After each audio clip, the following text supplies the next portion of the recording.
Good morning అండి. నా third day bicycle యాత్రలో భాగంగా జీవన్ జ్యోతి స్కూల్లో వచ్చానండి.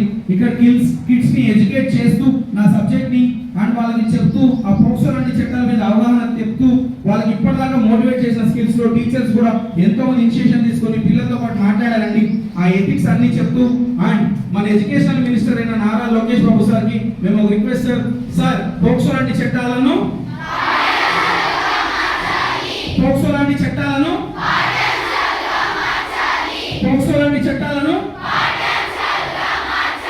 బైసికల్ యాత్ర చేస్తున్నా మీ అమ్మాయిల సేఫ్టీ కోసం సైకిల్ యాత్ర చేసి అమరావతి సెక్రటేరియట్ దాకా వాళ్ళని కలవడానికి వెళ్తున్నా.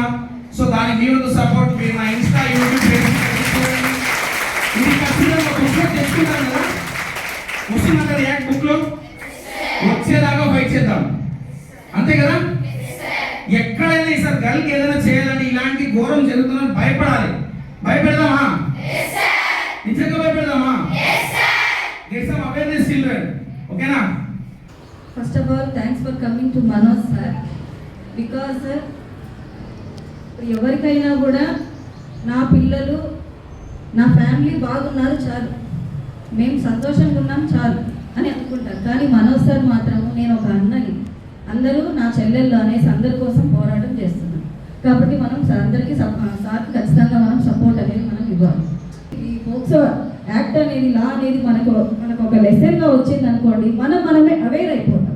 ఎలా ఉండాలి, మనకి ఇలా జరిగితే మనం ఎలా రియాక్ట్ అవ్వాలి, ఎవరికి చెప్పాలి అనేసి మనం ధైర్యం తెచ్చుకొని మనం ముందడుగు అనేది వేస్తాం, అంతే తప్ప బాధపడడం మాత్రం జరగదు.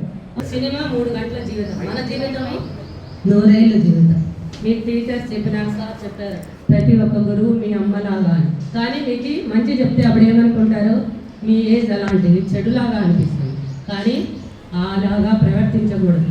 ఎప్పుడు కూడా సార్ చెప్పినట్లుగా మంచి పద్ధతిలో నడుచుకుంటూ, అలాగే ఆ పోక్సో చట్టం అంటున్నారు కదా సార్, అది ఎందుకుంది?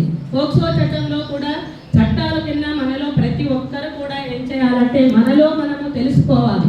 Student, below average student, intelligent student, అలా గ్రేడ్స్ ప్రకారంగా నేను అదే చెప్తున్నా. ర్యాంకుల కోసం మీ పోరాటం ఆపితే, కంటెంట్ లో మంచి కంటెంట్ ఉంటే ఖచ్చితంగా ఎలాంటి కట్అవుట్ అయినా సొసైటీ కూడా గవర్నమెంట్ కూడా యాక్సెప్ట్ చేస్తుంది. అర్థమైందా? నేను కూడా ఒక ఎగ్జాంపుల్ మీకు తెలుసు కదా.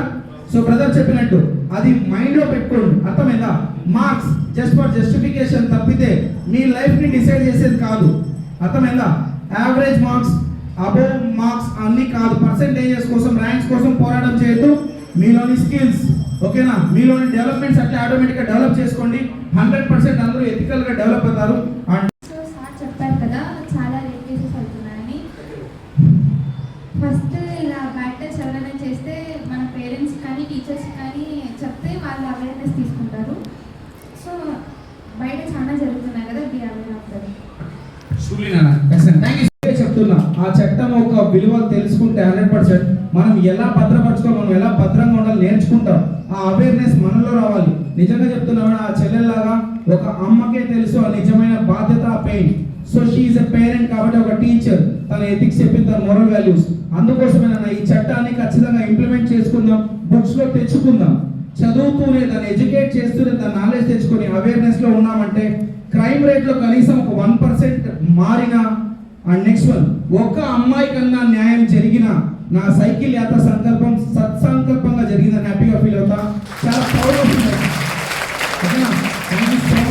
జరుగుతున్నాయి కదా, రేప్ కేసెస్ ని లైట్ గా తీసుకోకుండా మనం దానికోసం మనకు తగినంత సహాయం చేసి మనం ఫైట్ చేద్దాం రేప్ కేసెస్. ఇలాంటి రేప్ కేసెస్ చూసినప్పుడల్లా మనం అయ్యో పాపం అని ఫీల్ అవుతాం, కానీ ఏం చేయలేము. కానీ ఇప్పుడు మన సార్ ఇలా ఫైట్ చేయమని చెప్తున్నారు కదా, మనం ఫైట్ చేద్దాం, మన వంతు మనం ప్రయత్నం చేద్దాం. మీ అన్న మంచి సమ్మర్ లో ఒక తీసుకోరాని నిర్ణయం తీసుకున్నాడు. ఆ జర్నీ థర్డ్ డే అండి.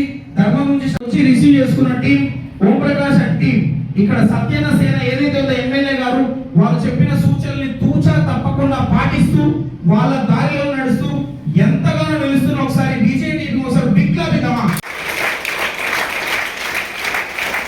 Thank you so much for your valuable time.